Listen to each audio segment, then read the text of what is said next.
Bonjour à toutes et à tous, installez-vous confortablement. À la une de ce journal, Leonardo s'intéresse à Alaba, Jacques-Henri Hérault se mêle du rachat de l'OM et les grands perdants de l'annulation du Ballon d'Or.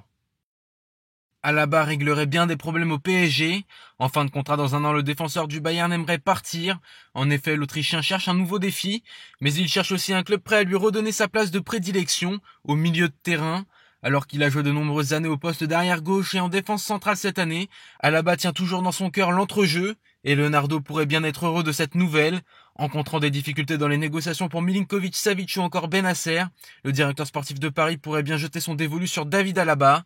L'attirer permettrait de trouver ce joueur tant recherché au milieu de terrain, qui pourrait tout aussi bien descendre d'un cran pour évoluer en défense. Jacques-Henri Hérault se mêle du dossier rachat de l'OM. Le président n'est absolument pas impressionné par le duo Ajroudi-Boudjelal et ses déclarations. Au contraire, il l'affirme encore et toujours, Frank McCourt n'est pas vendeur. Pour lui, ce sont seulement des bruits de couloir qui n'ont aucun intérêt. Un proche de JHE a d'ailleurs bien résumé la situation avec une métaphore.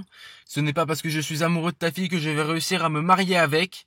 Jacques-Henri Hérault est persuadé que le projet dans lequel il prend part est le bon, qu'un club ne se gère pas qu'au niveau footballistique. Mais dans le camp des repreneurs, on aura vite fait de dire que le vendeur est Frank McCourt et pas Jacques-Henri Hérault. La ministre des Sports met en garde les supporters. Décidément, le match du PSG aura fait beaucoup de bruit, et pas pour les bonnes raisons. En tribune, les ultras ont bravé les règles sanitaires pour être tous ensemble et fêter le spectacle que leur offrait leur club de cœur. Une scène qui n'a pas spécialement plu à Roxana Maracineanu. Elle a appelé à la responsabilité de chacun et surtout menacé de sanctionner en cas de récidive. Les décisions de huis clos pourraient être prises conformément au droit applicable, si les mesures destinées à lutter contre la propagation du virus ne sont pas respectées lors des prochains matchs. Ces actions ont entraîné un mea culpa du président du collectif Ultra Paris, Romain Mabille, qui a promis qu'ils réfléchiront à comment faire la fête tout en respectant les règles sanitaires et éviter la propagation du Covid-19. Le Ballon d'Or annulé. Pour cette édition de 2020, il n'y aura donc pas de sacre France Football dû à la crise du Covid-19. Et il y a bien des perdants à cette nouvelle.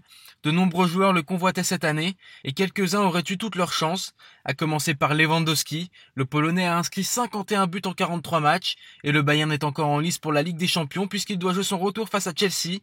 À 31 ans, il a tout simplement réalisé la meilleure saison de sa carrière, mais il n'est pas le seul attaquant à s'être illustré.